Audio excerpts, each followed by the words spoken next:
Hey folks, this is TJ with Best Leather, and today we're going to be taking a look at the original Saddleback tank backpack and the newer Saddleback squared backpack. We also got the new tobacco leather here. So why would you want either one? You know, the tank is discontinued. You can get it cheaper on eBay, between $350 and $400 as opposed to nearly $600 for the new squared backpack. There's some comfort difference, some capacity differences, and I want to show you those real quick. So with the original tank backpack, you know, you've got a piece of leather that goes around from the top down to right here in this seam. Now this seam is about 1/2 inch, and it is pretty brutal on your lower back after a while of walking. This backpack is more than a year old. It's been used every single day. And you can see a little bit right here where it's formed to the back, but this edge of the seam hasn't broken in at all. It's still just as brutal as ever. You know, also the shoulder straps, these little ridges right here, you can see those can get uncomfortable after a while, and it's also a bit narrow. So these edges, you know, if you have a wider body, those can rub and kind of dig into your skin as well. On the other side, with the squared backpack, you know, this is, I think, an update, a little bit of an evolution from the tank. So you've got one piece of leather that goes from this flap all the way around to right here. Now, there's no seam here, and you can see as I can push on this that it's pretty flexible, and this will mold to your back quite nicely. You can see there's kind of a nice patina right here where it's been wearing quite a bit. There's also a piece of foam embedded in the leather. So as far as your lower back goes, I have absolutely zero complaints. I've carried this hiking, you know, for hours. I've taken it through airports, long trips, and it's been very comfortable. The shoulder straps are also a lot thinner, as you can see, and they're a lot more simple, not as much hardware going on there. They're more comfortable. You know, they've broken very quickly, and you know, I think it's just a better design. It's a simpler design than these you know, more complex, heavy-duty straps on the tank. However, I will admit that there's a real classiness to the tank with these straps and with the rigidity of the design. You know, even though it's got some flaws, it looks really sharp.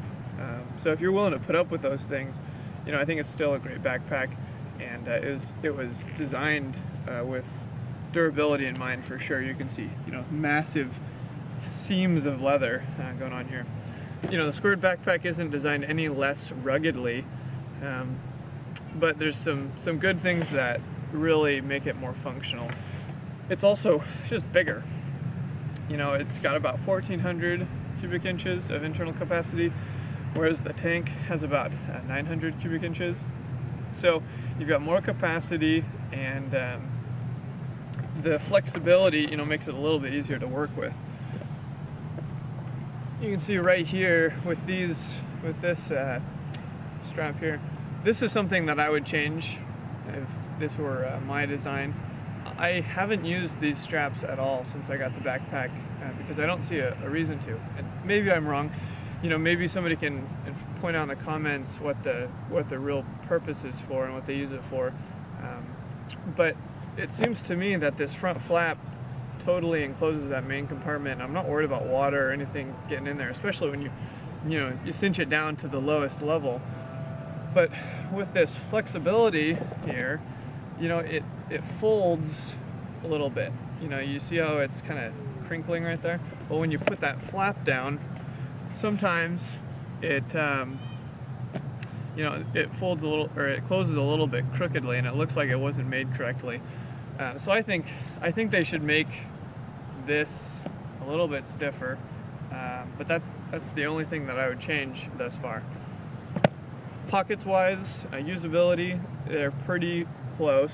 Identical pockets. You got one up front, two in the sides. You've got slots where you can fit stuff in here, pens and whatnot, between the pockets and the main compartment.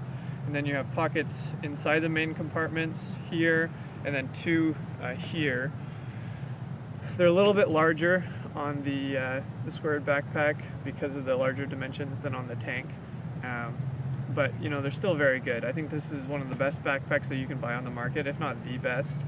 I'd really like to see another backpack that can compare. We've got an article coming out on the Marlondo backpack versus the Saddleback squared backpack, and you know, it just really doesn't compare. There's a lot of thought that's gone into this, and for working with the limitations that leather has, I think they've done a really good job. I like the new tobacco leather. Also, you can see we got some patina going on right here. It looks fantastic. You know, it's definitely more rugged than the chestnut being my personal favorite. But you know, it looks good, and it's wearing well, and you know, this one doesn't really have any scars on it that I can speak of, but I like the used look of it. It's fantastic. So we got pros.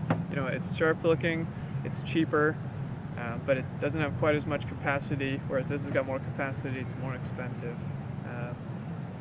You know, and you've got this kind of flexibility up here that I don't really get. So that's about it.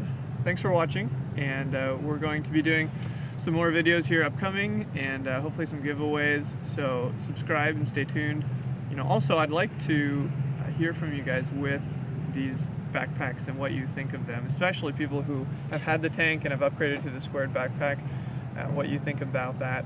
I know some of you are considering this. You have the tank and you're considering the squared backpack, and you know, I would encourage it. I think it's a good switch. I think the pros are worth it.